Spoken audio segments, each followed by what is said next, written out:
Great. I love that. Yeah, great. God At least I'm damn it. appreciated in some universe.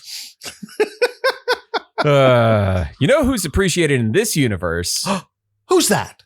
Hey there, everybody. Welcome back to Pixel. My name is Kevin. With me, as always, is Phil. On today's show, we are finishing Resident Evil Nemesis to pieces. Nemesis to pieces! Yeah, we got a lot of stuff happens in this last third. It's a real action-packed section. They fill this one up. Yeah. SD really jam-packed it full of fun. And you know what else is fun is patreon.com/pixelitpod. Sure Go is. there and you can, excuse me, I coughed. You can, we have 3 tiers, 4 if you can't following us for free. $1 gets you access to the ad-free episodes. $5 gets you access to the bonus episode we record before every episode. And $10 gets your name shouted out in every episode. So to that end, I want to thank Jesus Loves You, Kyle, Seaman, Ruthless Mutter, Middle of Things, Sigma Sal, Chut, Beaks, Dummit, Thick, and Friendly Friend. Thank you so much for being a friend. End of podcast plug. Patreon. The end. The end. /end. So yeah, you wanna just put the body in a marsh? Let's marsh this body. When I tell you to dump a body in the marsh, you dump them in the marsh. All right, Marshies, let's do it. I love that. We start Still love with. Yeah, I mean, I love it too. We start with chapter 17. I believe that's where we left off. Chapter 17. Yeah. Yes. Chapter yes. 17. Nikolai has been tracking Dr. Richard Kimball. He's a hard target search. He's looking at every outhouse, field house. It's not Richard Kimball. It's Dr. Richard Aquino. Yeah. And The Fugitive, I gotta watch that. I feel like that holds up as a solid. I haven't seen it in forever. But yeah, I feel like that one would still do pretty well. I feel like that's a movie that would have been on USA or TNT in the afternoon, and you're like, well, I'm not doing anything, and you just kind of sit down and watch it. Dr. Richard Aquino for the last half hour and has finally found him on the 4th floor of the hospital. And while confronting him, Aquino admits that the vaccine is ready. It just needs its separate elements all combined. Aquino has Nikolai confused for another watchdog, Ken Franklin, who is tasked with picking up the vaccine. Aquino opens the door to show Nikolai the vaccine base, but uses this opportunity to try to inject Nikolai with something. But Nikolai is too fast. He avoids the injection and stabs Aquino in the neck. And then Nikolai decides, well, if I'm waiting, I might as well synthesize the vaccine. And he's going to wait there for Franklin. Why not? As Jill and Carlos pick through the building, she tells him the story of the Spencer estate and George Trevor and all the weird traps there. And they come upon 3 mixed media art pieces, which reminds them of the postcard clue about the hands being together on the clock. Mm-hmm. There's a tray in front of each artwork that they need to use to move the clock arms. And Jill thinks it over and realizes that there's some statues holding balls that can be put into the trays. And Jill, this is amazing. She says, I'm sure there's a motif to the puzzle, but it doesn't matter. And she brute forces the solution. She just forces it. Yeah. It just doesn't matter. She's like, it's only 3 things. There's not many permutations. This. All right. And she's like, I could try to figure out what the fuck the clue is. Yeah. But I'm not doing that.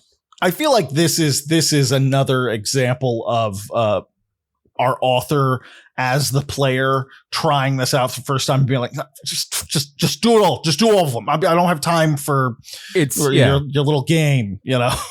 Yeah, it's the clue meeting enemy fire. The clue is only as good, only good until it meets enemy fire. Which is the player. Chapter 18. Carlos watches Jill go up. Sorry. They brute force the solution and they try each combo. It opens the clock, gives them the cog they need. They go back to the bell tower. Now in chapter 18, Carlos watches Jill go up the bell tower, put the gear in and activate it. And while she does this, he stares off into the middle distance, thinking about how crazy the Umbrella people are and how he just wants to get out of here. The bell rings and the landing zone lights up for the helicopter. He starts running towards it, but then he sees that Jill hasn't started down the ladder yet because he isn't alone. Nemesis is right next to him, but didn't notice him, but ignoring him and heading towards the ladder. Carlos throws a power switch for a set of rooftop spotlights and blinds Nemesis and then pushes it off the roof. Jill thanks him for saving her, and Carlos swoons at how hot and nice and considerate she is. And So Jill snaps him out of it, and they have to get going. Which is, yeah, fair enough. Meanwhile, Nikolai heard the bells while he was walking towards town to track down Davis Chan. He has the antidote with him, and he has set the hospital to blow in 48 hours. And he spends a lot of time thinking about how evil he is. So he really does, doesn't he? There's a lot of like, there's two more sections of this, by the way, of him just talking about how evil he is. Yeah, if any of you have ever heard of not the author, but the goth musician Voltaire, he did a song called "When You're Evil," and it's the most hackneyed on purpose, like mustache twisting song about how great it is to be evil, and that's what's playing in my head every time there's a chapter with Nikolai just talking to himself. You're like, okay, you're very evil. You're very evil. Thanks a lot. Super evil. Let's see. All right. Where did we go? Okay, there it is. Back at the clock tower, Jill and Carlos are retracing their steps through the building and making up cover stories for themselves when the helicopters pick them up. Carlo asks Jill about their mutual friend, Trent, and they decide to talk about him after this is all over. When they get to the landing zone and see the helicopter, there's like a moment where like Jill is smiling and the helicopter pilot is smiling and she's smiling and cuts back to the helicopter pilot and he's not smiling anymore. Yeah. Because there's a rocket heading for the helicopter shot by Nemesis. Blows the copter out of the sky with the rocket. Nemesis takes them out with a rocket launcher. That's okay. Okay, buddy. Carlos pulls her out of the way and they take cover behind the fountain. And then in chapter 19, the helicopter crashes into the building, spews chunks of rocks everywhere. One of them hits Carlos in the ribs, breaks his ribs. He tells Jill to run and he picks up his rifle. Everything hurts. And Nemesis picks up the rocket launcher to fire at the fleeing Jill, but Carlos opens fire. Nemesis shoots at him, but misses, and the explosion sends Carlos flying. Carlos lands, continues firing, and at some point, one of his bullets somehow hits the inside of the rocket, hits the rocket while it's inside the rocket launcher and blows Nemesis away. Yeah. Which is lucky shot, I mean, lucky shot. I will see, I think if it was any other franchise, I'd be like, oh, for fuck's sake. But that is a total Resident Evil move. That's a very Resident Evil move. Very Resident Evil move. Like, you fire your single shot, dink, pow. Like, yeah, that's it. That's it. Now, I don't know if those rockets are necessarily armed while they're in the rocket launcher, but that's, I guess, another thing. Yeah, I don't know if that matters. I'm not sure. I don't know if it matters. Yeah. I do know, however, that, and this is such a small thing to catch, but it just I don't know why it made me laugh so hard. She describes that he's either got a rocket launcher or a bazooka, and I was like, that's also a rocket launcher. That's just a bazooka's a really specific one from like World War II that no one uses anymore. So we could have just gone with rocket launcher. We didn't need rocket launcher. It's fine. We don't need. I bust balls, but it yeah. Yeah. We cut to Jill's perspective. She shoots at Nemesis with her grenade launcher and misses. She runs, gets clipped by some sort of tentacle thing. from Nemesis, seemingly infecting her. Then she shoots Nemesis again with the grenade launcher, knocking it down. She reloads and fires again into its lower back, and Nemesis actually retreats. Jill goes over to Carlos with the last of her strength and passes out. And we cut back to Carlos waking up again, and he picks up Jill and carries her back inside. Chapter 20. They just really go back and forth, taking turns being unconscious at this point. Yeah, that's pretty much all we have at this point. Yeah. For the next 10 chapters, I want to say. Right. It's just, I'm unconscious or you're unconscious. One or the other. Yeah. One or the other. Or eventually, Carlos will just be taking a nap, but Jill doesn't want to wake him. Yeah. It counts. It counts. Jill has a dream sequence recounting various parts of her life between waking up and taking drinks of water and falling asleep again. She feels like every cell of her body is becoming thick and heavy with strange spices, which was that was an interesting way to. A very literary way of putting it. That was body's surprising. Becoming spicy. Spices. That I liked it, but I wondered where the hell that came from at the same time. She decides that she's alive and wakes up. Chapter 21. Carlos is hanging out near Jill, eating a can of fruit cocktail when she wakes up. She's been moving more than she had in 48 hours, and he tells her that they are in the chapel of the clock tower, and it's been about 2 days since the helicopter crash.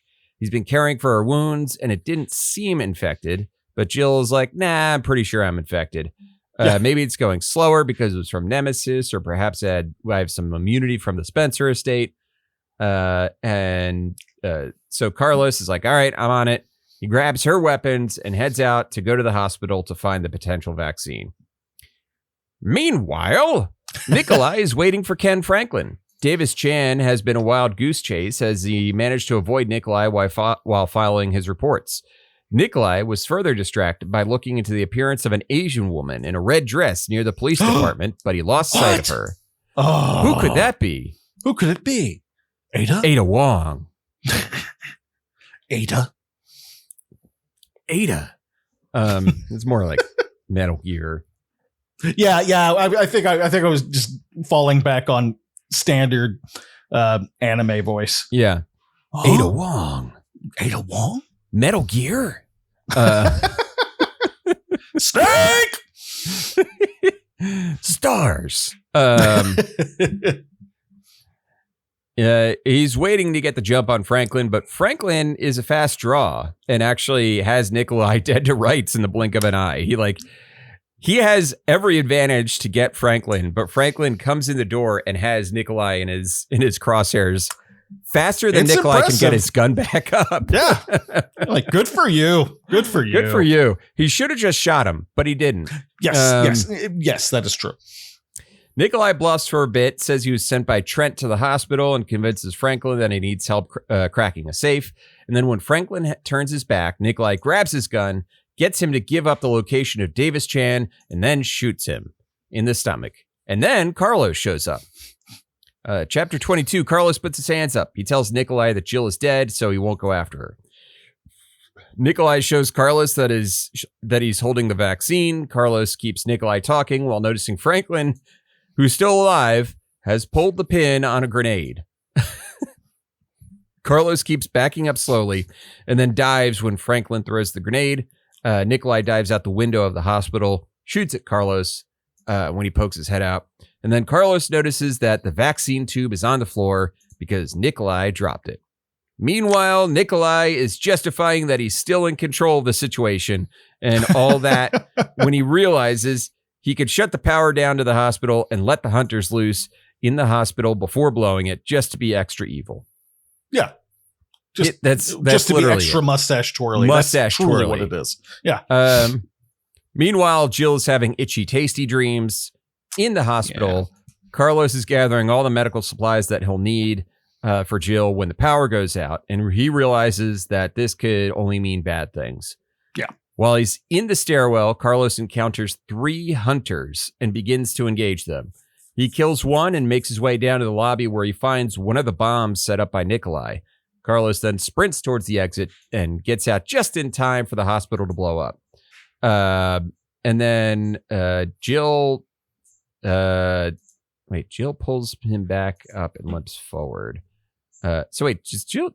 I have a note here that Jill finds him. Yeah. That's what I remember. It goes back and forth. Yeah, it goes back and forth. Elsewhere, Nikolai realizes he dropped the vaccine sample, and he gets so angry that he cracks 2 of his own teeth. He's dedicated to the evil thing. When you make evil your whole personality, you get Nikolai. That's you get Nikolai. Yeah. Jill wakes up cured to find Carlos fast asleep on one of the pews. She spends the next few hours eating, drinking water, and cleaning her weapons and thinking of where to go next. She figures to go to the abandoned water treatment plant north of town and leaves Carlos a note as to where she's going. Meanwhile, Nikolai is sitting outside of the building that Chan is in, thinking about how evil he is and how much he needs this kill. Chan then comes out and Nikolai mutilates his body with a knife. He's an evil guy. Evil guy. Carlos wakes up annoyed at the note that Jill left and gears up to go. He wants to catch up to her and tell her where Trent left some copters for them, as well as to warn her about Nikolai still being out there. Right. Chapter 24. Nikolai is taking a romantic walk through the light rain while thinking evil thoughts and about doing evil when he sees Jill. He can shoot her from a distance right now, but decides to follow her instead because there's too many questions her being alive poses. He hides for 20 seconds so that she gets far enough ahead of him so that when he starts following, she won't be able to tell he's behind her. But whoops, Jill got the drop on him. Nikolai is actually very bad at this. This is the second time in like... He is kind of incompetent. He's so focused on being the bad guy that he's like missing perfect opportunities. Come on, man. Get it together. Get it together, Nikolai. Nikolai plays dumb while Jill grills him about the water treatment plant and the vaccine. He's about to crack when the ground starts to shake around them. Nikolai feigns panic screaming that it's one of the mutants and begins to run away. He grabs his gun and takes cover behind a tree, and just as he is about to shoot, a giant mutant maggot-looking creature erupts from the ground and starts going after Jill. Nikolai runs away giggling. Literally giggling. Yeah. In the book. He. You know, I've just started watching It's Always Sunny in Philadelphia with my wife. We'd never actually sat down and watched the damn show. But the more I watch that and the more I read this book, the more Nikolai becomes Dennis in my head. Sure. Like just evil, but maybe not that scary also at the same time. Right. What's that one Dennis line? I'm untethered. It's... Oh, what is it? Oh, fuck. Hold on. I'm going to find it. I didn't know what you're talking. Untethered is absolutely.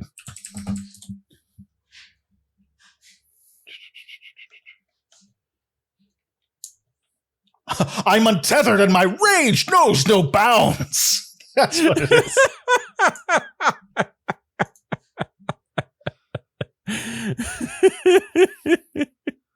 Yeah, that's Nikolai. That's Nikolai. That's Nikolai. Yeah, he is. I am untethered, and my rage knows no bounds. Yeah, that's who we're dealing with here. Yeah, no question.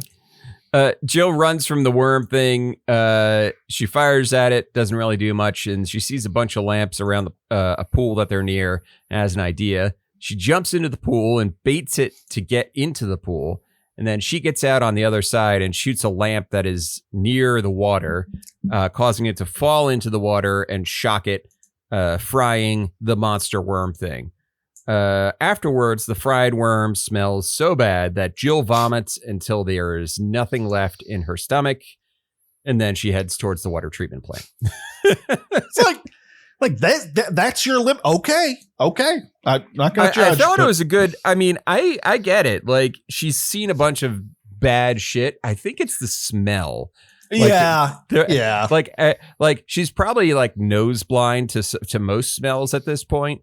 But this is a fresh hell of a smell, probably. You know what? That's a good point. That's totally fair. Like it's cut right through the decay of zombies, like blood and shit and everything. And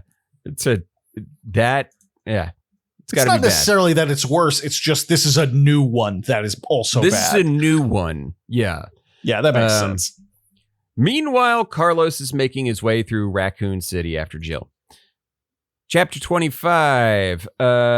Nikolai is holding a gun towards Foster, the last watchdog, and the guy is begging for his life. Nikolai takes his time to monologue about how he started out doing it for the money, but now it's about being in a place where life is what it is. Life is what it is supposed to be, except that B word, Jill, has ruined everything. He's a lot of incel vibes from Nikolai. Big time. Oh, God. He would have been a huge Andrew Tate fan. He would have loved Reddit. Oh, my God. Jordan Peterson. All over it. He would have probably tried to kill him after a little while, though. After a little while, but have you seen there's like that Jubilee clip of Jordan Peterson arguing against atheists? Yeah, and every little thing is he's like just like, well, define belief. It's he has become a parody of himself. Like this is the way that people used to make fun of him, and he's actually doing it. Like it's just. Yeah, he's Bill Clinton asking you to find the word "the" when you're asking about his sexual indiscretions. It's all so ridiculous. There's this meme going around based on that interaction. McDonald's cashier, would you like fries with that? Jordan Peterson, how would you know what I like? Liking isn't the same as wanting, or dare I say, needing. Cashier, so you don't want fries, or Peterson, define fries. Cashier, they're potatoes that. Peterson, so vodka is fries. I'll have vodka with my Big Mac. Jordan Peterson fans, this man is an intellectual powerhouse. Yeah, that's it's just it's this sense that everything is like you have to tear everything apart to make sure that it's logical, and you stop looking for logic after a little while, and well, not even after a little while, pretty much immediately. Like, you know what he is? He's like the Peter principle, but with grifting. I feel like Jordan Peterson was probably had a level at which he was fine, where he was like writing books. He was like writing the book where it's like 10 rules for your life or whatever. Mm-hmm. And it's mostly innocuous shit. It's like clean your room. That's not it's like an unhinged book, like when you get down to it. But like that was his level. That was it. And then he got into the right-wing grifting. The thing is, he doesn't have another gear. He doesn't have an extra gear for the right-wing grifting. So he was like, he's a mediocre philosophy professor, right? And he's all he can do is write these pop philosophy books that are fine. That's it. That's all he should have stayed at doing. Yeah. But then he became a right-wing grifter, and he is just so out of his element.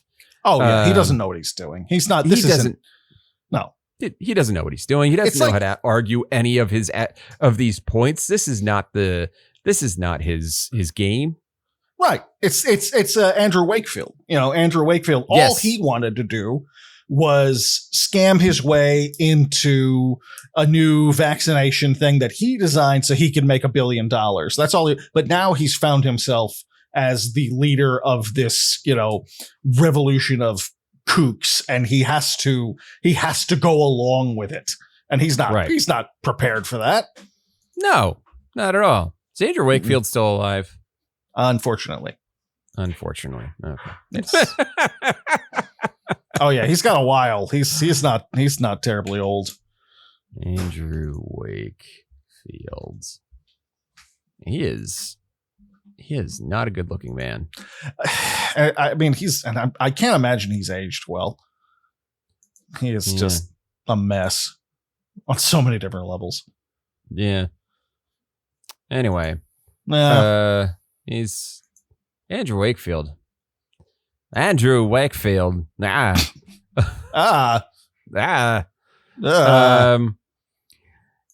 So incel vibes. There we go. That's where we jumped off from. Yes. And we pulled it all the way back. We're good. Pulled it all the way back. Nikolai gets angry at Foster for making him talk and shoots him in the head. Outside, Jill is standing on a narrow bridge that connects the park to the water treatment plant. She carefully starts crossing the bridge when bam! Nemesis lands right behind her. It is very wounded. Jill shoots at it and runs towards it and tries to push it off the bridge. She ends up needing to drop kick it off and it falls into the water below. Jill continues across the bridge and enters the plant. While inside, she sees a key card reader for a door that leads to communications. Meanwhile, Carlos has finally arrived at the facility trying to figure out where the copters are kept, but it seems like he won't be able to circle around the building without climbing through piles of lumber and old cars. Of course, naturally. Of course, naturally. He decides to find Jill first. He breaks a window and enters the building and climbs a ladder, finding himself in a communications room where a broadcast is transmitting that everyone needs to get 10 miles outside of Raccoon City, away from the blast that will occur at daybreak. Carlos realizes that they only have about an hour before the bomb is dropped. He tries to get into the main building, but the shutter of the door is down and it requires the same key card that Jill is looking for. Carlos heads back down the ladder. So they're just on other sides of the door.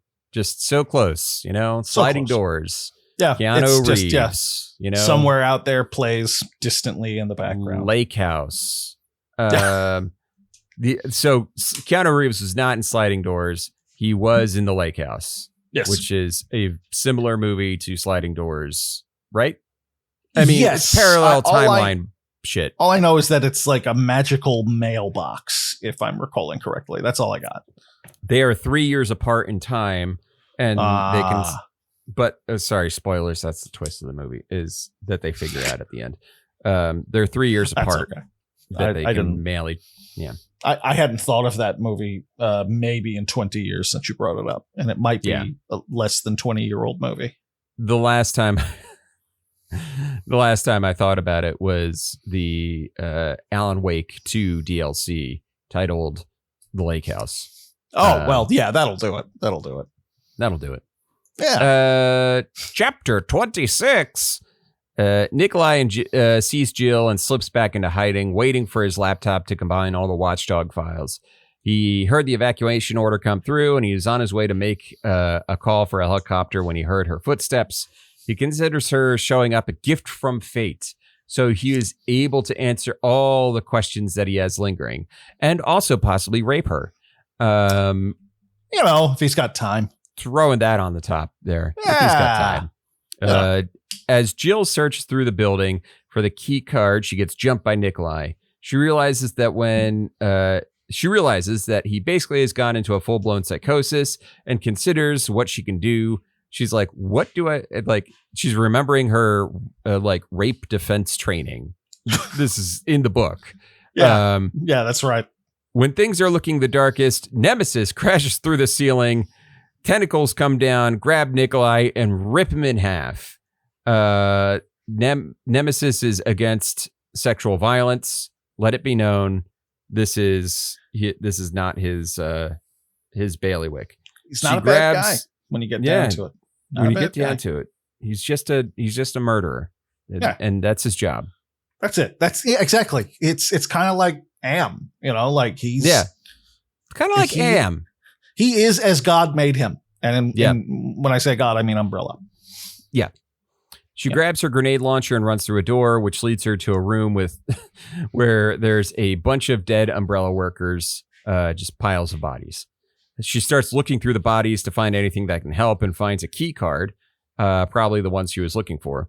She then runs back to the door where Nemesis is trying to break through and waits. When it comes in, she fires the grenade at the lower half while it's stunned and runs through the door it just came through. She grabs her Beretta, where she dropped it from the Nikolai encounter, and runs towards the comms room. Meanwhile, Carlos has found a helicopter with fuel and everything, and it's ready to go. Now he just needs to find Jill. It's been 20 minutes since he heard the announcement, meaning there's only 40 minutes to go. He grabs the radio and begins calling for the missile launch to be halted, but he actually gets Jill on the other side of the radio. He tells her where to go and tells her not to dick around, to which she replies, "You wish." This is flirting.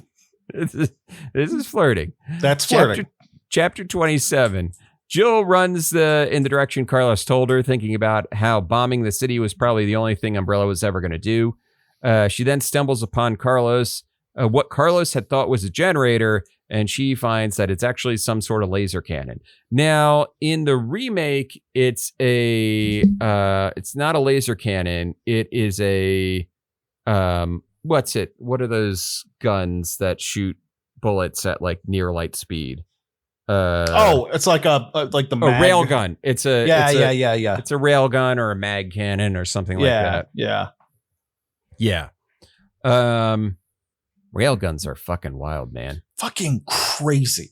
Like if you guys haven't watched a YouTube video of that shit, like look it up. They've got them, like they have one on the side of a friggin' I think it's like a battleship or something, and the level of power is it's disgusting. It's crazy. Oh my god.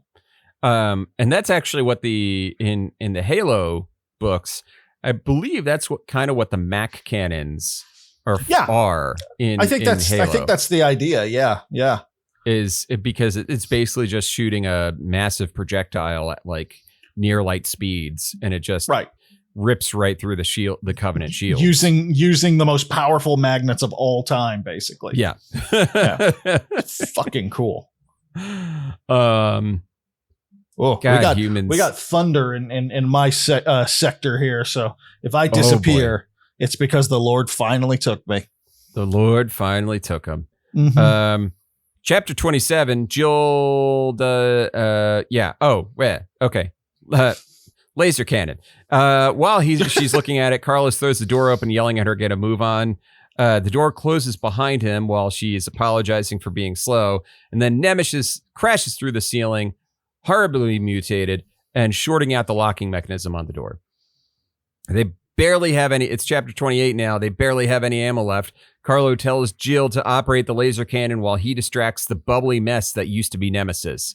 He whips it at him, knocking him down, and he keeps shooting his machine gun at it, doing no damage. Nothing. The monster is nearly at Jill when she tells Carlos to move as she gets ready to open fire. She briefly recounts all the things this thing has done to her, and finally saying, "You want stars? I'll give you stars, you piece of shit," and firing the cannon. Now, was that in the original game, or? I don't think so. I think this was S.T. Perry giving Jill her smile, you son of a bitch. Because she says this in the remake. Oh. And I'm just know. like, I was going to look it up, but I didn't. Look that up real quick. But yeah, so she fires the cannon, and the laser, chapter 29 is just the description of the laser burning Nemesis into a useless lump of flesh. Chapter 30, they take off in the helicopter. Jill tells Carlos that Nikolai was killed by Nemesis, and he's like, "Sucks for that dude." They hold hands as they ride the chopper off into the sunrise, not even looking back while Raccoon City is nuked. And then an epilogue. We get an epilogue, which is a Trent scene recounting the events of Resident Evil 2 and 3, which happened simultaneously, and him thinking about how the three heads of White Umbrella rely on him more and more. Even though he wants to bring them down, he's been growing an army of people that can do it. So, and that is the end of the book. That's the end of the book. And Trent ends it the way he always does, doing mysterious things and fading into the darkness. Yeah. So, Phil, what'd you think?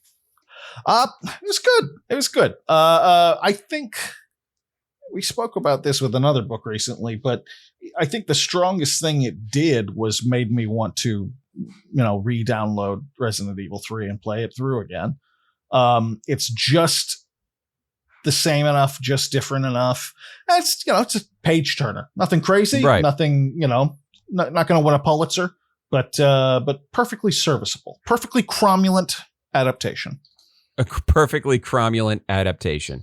That's a good way of putting it. Yeah. Yeah. Apparently, yes. You want stars? I'll give you stars is in the original. Okay. But a lot of people are saying that they changed it for the Oh, did they change new it for the version. remake? Yeah, Oh, I think okay. so. Yeah. See, now I Yeah. got to play it through again. Now you got to play through it again. Yeah, I agree. It's a good adaptation. I think it does something that I feel like the game itself should have done, which is more Carlos segments. Yes. Yes. I We could use feel more like Carlos. Resident Evil 3 could have really benefited from especially if they were doing the remake, a full Resident Evil 2 style split narrative by, Oh, yeah. having with Carlos and Jill, I think would have been a cool idea. I mean, I'm just throwing ideas out there. Capcom. Comcast.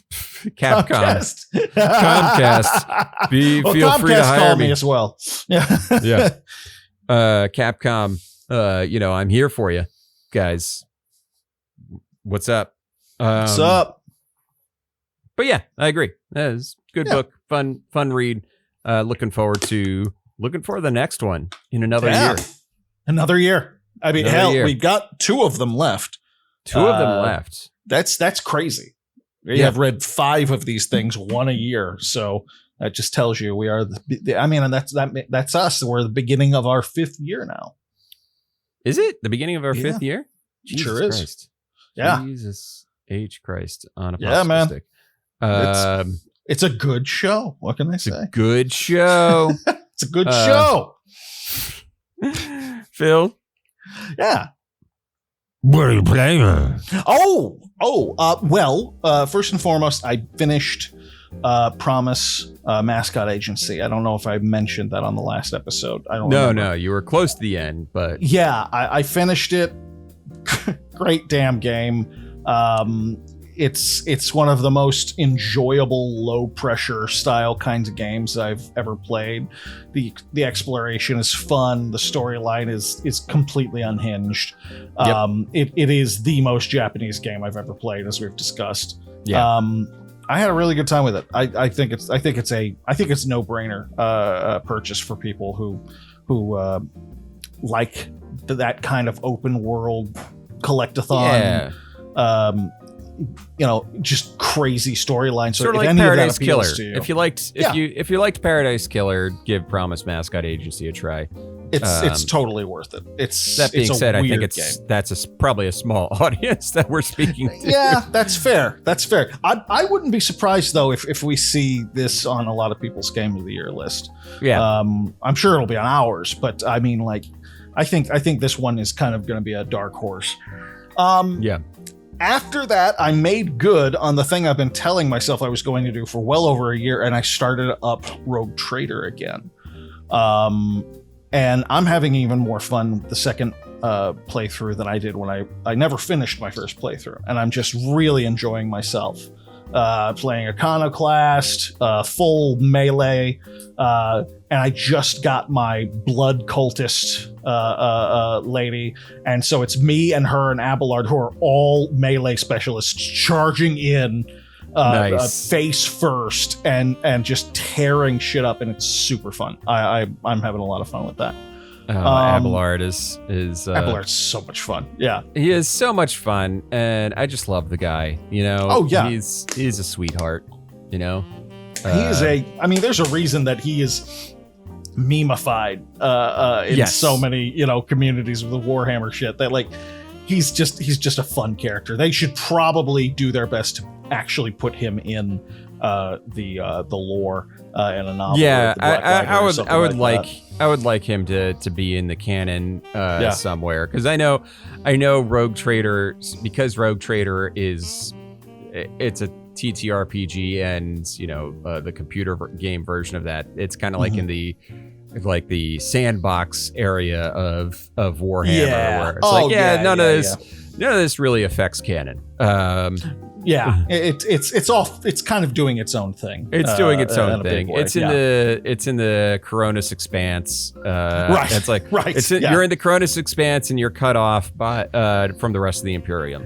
Don't worry about it. It's Knights of the Old Republic. It's like this happened a long time ago. Just have fun. We got Sith everywhere. We got a planet full of them. Planet full of them. It's that kind of thing. Really having fun with that. I am also playing Well, Blizzard released remasters of the first 3 Warcraft games, and they're on Game Pass. And I never played the first one. And I've mentioned this before, but this is the year of games serving to be a distraction to the nth degree. Like just as much as fucking possible. And this is a great example of one. They put a new coat of paint on it. It's not a great new coat of paint. That's what's hilarious. Sure. I think that they did it on purpose though. Like the new look still looks kind of dated, and I'm giving them too much credit, but it feels like they're trying to make it feel old. They're trying to make it look like what it looks like in your memory, because when they have the option to shift over to the original pixelated ass 1994 graphics, and when you do that, it's unreal. You're like, oh wow, this looks like shit. Like this is truly 1994. And so I wonder if that's not why they did it, but it doesn't look amazing. So I'm hoping that was a creative choice. But it's fun. They've done a few, I never remember this term, quality of life upgrades. Oh, sure. Yeah. But for the most part, it's very much of its time, and actually holds up pretty well.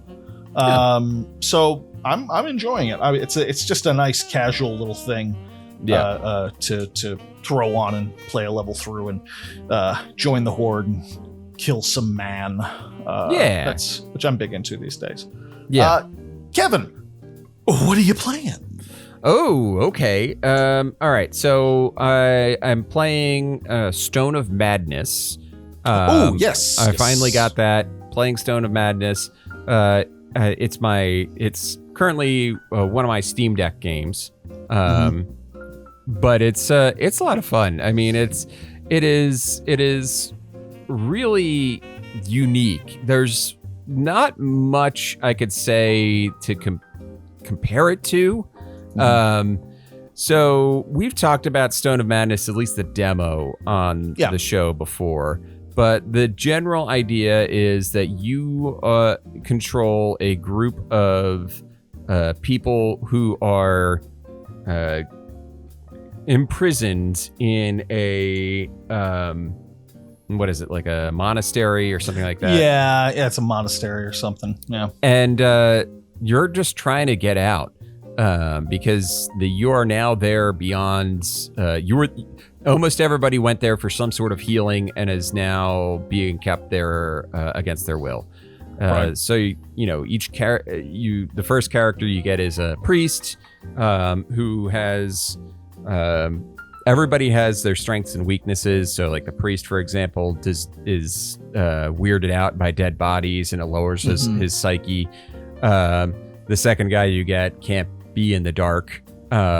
He's afraid of the dark. He's this big lovable guy who can't talk and is scared of the dark. But he can move big thing. And you get a girl next, and she's spicy, She is not afraid of murdering people. She is excellent, as I recall. I thought she was a really fun character. Because you're not gonna kill a lot of people until she shows up, and she'll kill whoever. You can kill whoever you want with her. Anybody. Yeah. She has a knife and she will use it, or you can knock people out. So there is, and within the game, there's a difference between knockouts and murder. If you murder somebody, it actually takes longer for them to replace the guard. If you just knock them out, the guard will be there the next day. And that's another mechanic in the game, is that it goes day by day. It's kind of like the movie The Great Escape. Every day you're just kind of going around this monastery with your people, trying to poke holes and find keys and unlock doors and find shortcuts and just explore while avoiding the guards and the overseers and all that stuff. And then at night, everybody has their own skills. So, like one person can play the violin, and playing the violin for everybody like heals their psyche. The psyche, whatever psychic damage that you've taken, and psychic damage is taken by putting the character in a situation that they're uncomfortable with.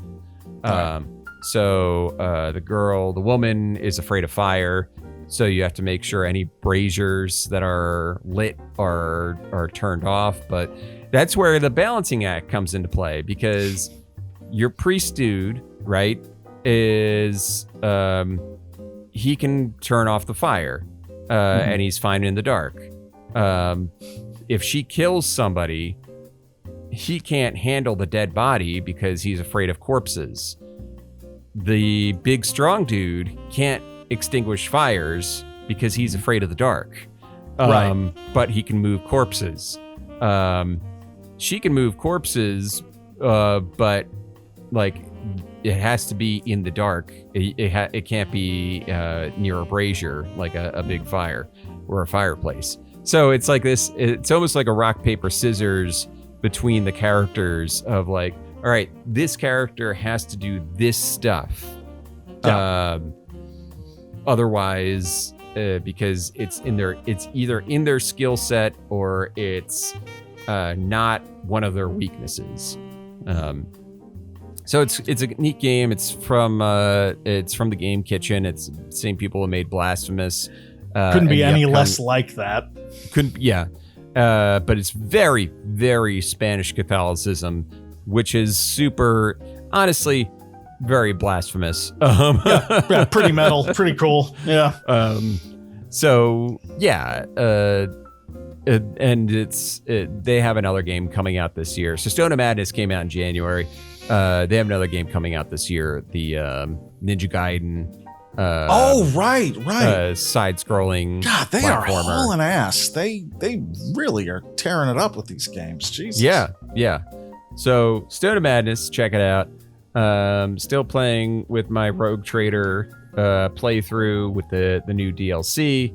I also started playing Skin Deep, which yes, because I watched Hot Cider's video on Skin Deep, so I started playing Skin Deep, which is an immersive sim where you play a insurance mercenary. So the concept is you are in like stasis, right? Your character is in stasis on the ship until something happens, and then you're thawed from stasis and have to get up and deal with it. So pirate, if the ship goes fine, like whatever their mission is, freighter, whatever, if it's fine, you never wake up, and you wake up at the end of the journey. But then, inevitably pirates attack the ship. So you get woken up and you have to save all of the cats. Did I forget to mention that the people who fly ships in space are cats? And I love it. You're not a cat. As it should be. You're not a cat. You're a person who is an insurance mercenary, and you have a third lung which lets you breathe in space. Don't think about it too hard. I'm not gonna. I don't think I'm gonna. But it's an immersive sim in that all the systems are going with or without you. So you have the guards are patrolling. They're not patrolling when you look at them. They're always patrolling wherever you are in the ship. And the ship, each mission is in like a contained environment. Like each mission is in its own ship. So it's kind of got levels. And there's multiple ways of solving pretty much any problem. You can kill a pirate by, leaking some gas or what have you, and forcing them to fire at you, and then the gas explodes in their face, knocks them out. Now, the pirates have something called a skull saver on. What's a skull saver, you might ask? Well, it's a thing that detaches their head when they die and it goes back to a regeneration pod, and it gives them a new body and puts their head on the new body. Well, I love that. Yeah. So you have with all to of my heart. So you have to take the Skull Saver heads, and the pirates yelling at you while you do this. Their head in the Skull Saver bubble, and you have to get rid of it. One way is by breaking a window open and throwing it out into the void of space. Another is by flushing it down the toilet, or putting it into a trash suit. Whatever, you know. All right. Say less. It's on my wish list. That sounds great. That sounds like a lot of damn fun. And the cats are adorable. And they talk to you. The style is really interesting. The art style to it. It's kind of it makes me think of like Space Quest. Yeah. It in its art direction. Yeah. And you don't have a gun whenever you unthaw, so you just got to use whatever you have. So my favorite method is throwing a box of black pepper at somebody, which makes them sneeze, and while they're sneezing, you can jump onto their back and ram them into like the sink or the wall, or until they get knocked out. Oh, I love that. And then you take their head and you flush it down the toilet. Even better. I love it. I love it. That's so silly. Skin deep. Absolutely silly. Yeah. And then just for peak Kevin bullshit, parcel simulator. Oh, for God's sake. Yeah. Peak that is peak you Kevin on your bullshit. You are just you run a little parcel sorting company, and mail gets dropped off to you off at your company, and you sort it to go to the right method of transportation or not. But you got to check the serial number. It's like Papers, Please without the sadness. That's so nice. Think of it like that.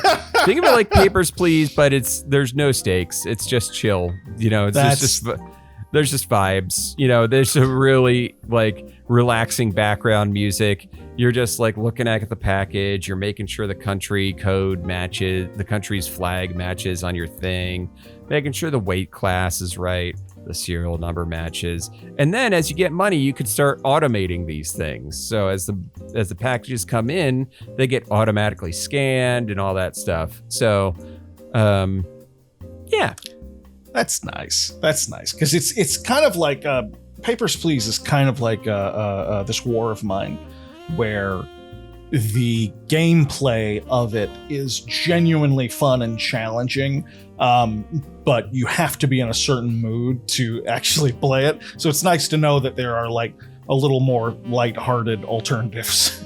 Yeah, exactly. So yeah, I recommend it if you're into that kind of stuff. I've also and I've also been playing Vampire Survivors more. Just working my way downtown, trying to get the things unlocked and achievements achieved. You know what's wild is I at one point had 100% on this game. Me too. I'm currently down to 76%. Sheesh. Where am I at? Because I also once had 100% on this one. Let's see. Where am I? I'm at 92%. That's not as bad. Okay, as you're pretty good. That's still like 17 new achievements. Damn. Okay. Yeah. Oh, and I also bought a game that I think you would be interested in. I haven't played it yet. Just the aesthetic. Blood-soaked bastard. Look this up. Blood-soaked bastard. 55 cents. Well. Just look at the screenshots. What the fuck? Oh, this is twisted as a corkscrew. What the is this? This is an adventure game? It's an RPG. It's an RPG, but it's basically, it feels like it's an RPG made specifically for people who read Between Two Flames. Yeah. This is weird and bleak as shit. Holy crap. This is wild. Between Two Fires, sorry. Yeah. Yeah.